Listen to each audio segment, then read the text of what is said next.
statement you uttered. How much have you really spoken of development in the run-up to this election campaign? Because you are going to be the... मेरा अभी महाराष्ट्र की सभाएं हुई है, आप जाके देखिए। मैंने ये कहा कि गुजरात में गांव में 24 घंटे बिजली मिलती है, क्यों महाराष्ट्र में नहीं मिलती है? मैंने जाकर के कहा कि एनडीए की सरकार ने रिवर ग्रिड का प्रोजेक्ट रखा था, देश में उसको बंद कर दिया गया। गुजरात अकेला राज्य है जिसने 20 नदियों को जोड़ने का काम किया, और उसका नतीजा ये है कि आज मेरी साबरमती नदी जो 10 साल से सूखी पड़ी थी, वहां नर्मदा का पानी बह रहा है। हमारे यहाँ सरस्वती नदी जिसके अंदर पानी नहीं था, आज उसमें नर्मदा का पानी बह रहा है। ये सारे विषय मैं पब्लिकली बोलता हूँ। किसानों की आत्महत्या की जब मैं चर्चा करता हूँ तब मैं लोगों को समझाता हूँ कि गुजरात भी कॉटन ग्रोवर स्टेट है, आंध्र भी कॉटन ग्रोवर स्टेट है, महाराष्ट्र भी कॉटन ग्रोवर स्टेट है। क्या कारण है कि आंध्र का किसान आत्महत्या कर रहा है? क्या कारण है महाराष्ट्र का किसान आत्महत्या कर रहा है? और क्या कारण है कि गुजरात का किसान चीन के बाजार में जाकर कॉटन बेच रहा है? Mister Modi, you are being but you have also set, आप ये भी कहा है कि हम जंगल के फूल हैं और वो बागीचे के फूल हैं। This was a reference to Rahul Gandhi. मैंने किसी का नाम नहीं दिया, but it was a reference to Rahul Gandhi. ये आपके दिमाग के सोच सकते थे, मुझे इतना इंपॉर्टेंस किसी को देने की आवश्यकता नहीं है। इसके बारे में मैंने यही कहा है। I was there in Goa. Yes, Goa में हमारे कैंडिडेट थे नरेंद्र करके, he is only 30 year old. मैंने कहा ये नौजवान नहीं है क्या? मैं देश के मीडिया को पूछता हूं, क्या 30 साल का नौजवान नहीं है क्या? भारतीय जनता पार्टी का कैंडिडेट है, इसलिए आप उसको नौजवान मानने को तैयार नहीं? वो झुग्गी झोपड़ी में पैदा हुआ इसलिए नहीं मानने को तैयार? मैंने कहा बगीचे के फूल को फूल मानोगे और जंगल में पैदा हुआ फूल को फूल नहीं मानोगे? राहुल गांधी के बारे में बोल रहे थे। मैं नहीं, कहीं नाम नहीं लेता भैया, मुझे इतनी फुर्सत नहीं साहब किसी परिवार के लिए समय खराब करने की। आप ये कहिए कि वो रेफरेंस जो आपने दी थी वो राहुल गांधी पे भी अप्लाई होती है कि नहीं? वो आप पॉलिटिकल पंडितों का काम है क्या करना क्या नहीं करना। मुझे मेरे 30 साल के नौजवान जो साउथ गोवा के उम्मीदवार हैं, वो 30 साल का जुझारू नौजवान है, ये हिंदुस्तान की जनता के सामने रखना था। ये धरती से निकला हुआ यंग मैन है, झुग्गी झोपड़ी में पैदा हुआ यंग मैन है, और देश के भविष्य के अंदर राहुल गांधी धरती से निकले हुए नहीं है। मैंने ऐसी कोई चर्चा नहीं की भी, वो आपका एजेंडा हो सकता है। Why should I waste my time?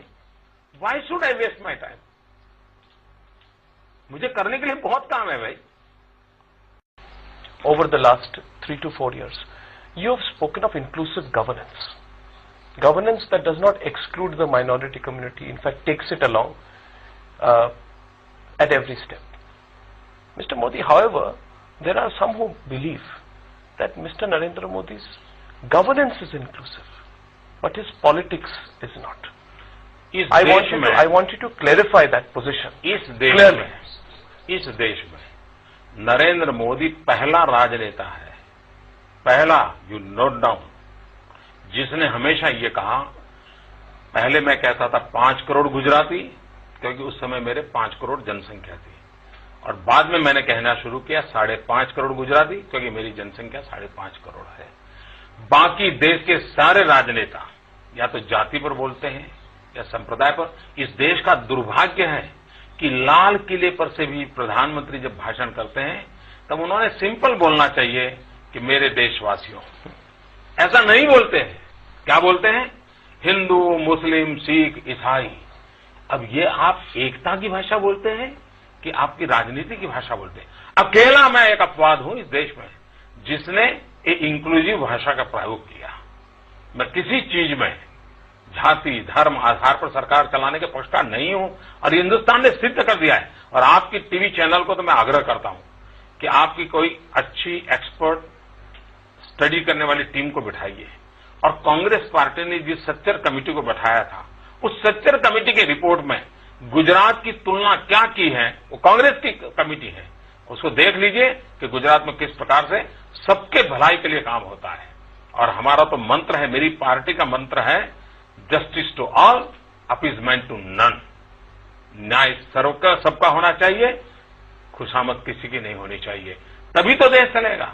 हम टुकड़ों में देश को बांटेंगे तो इससे बड़ा देश का कोई नुकसान नहीं होने वाला है।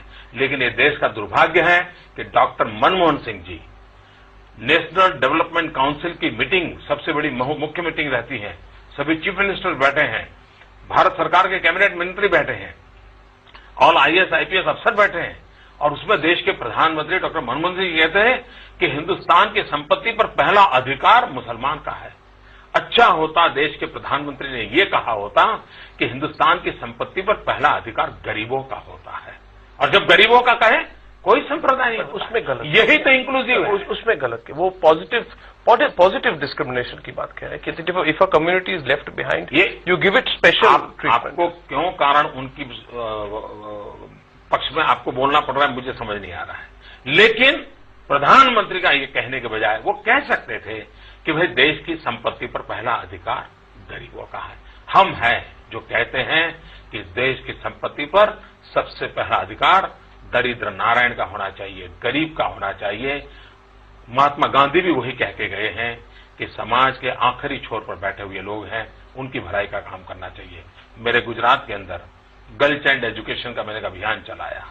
मेरे यहाँ गर्ल चाइल्ड एजुकेशन में कुछ कमियां मुझे महसूस हुई, और आज 100% लड़कियों को स्कूल में ले जा रहा हूं, 100% अचीवमेंट किया है। ये कौन बच्चियां हैं? क्या ये इंक्लूसिव नहीं है? मैं ज्योतिग्राम योजना के अंतर 2400 घंटों बिजली गांव में देता हूं, क्या ये इंक्लूसिव ग्रोथ नहीं है? मैं हर गांव को पीने का पानी देता हूं, क्या इंक्लूसिव ग्रोथ नहीं है? मैं ब्रॉडबैंड कनेक्टिविटी दी। देखिए, अभी कांग्रेस के यूपीए सरकार ने ब्रॉडबैंड कनेक्टिविटी देंगे ऐसा मैनिफेस्टो दिया, लेकिन गुजरात इज ए स्टेट जिसने हिंदुस्तान में पहली बार, पूरे एशिया में नहीं दुनिया के अंदर, we are the first state in the world जिसने ब्रॉडबैंड कनेक्टिविटी रूरल एरिया को दी, और गांव की स्कूलों को लॉन्ग डिस्टेंस एजुकेशन से मैं पढ़ा रहा हूं। ये सबके भले के लिए हो रहा है, सबके विकास के लिए हो रहा है।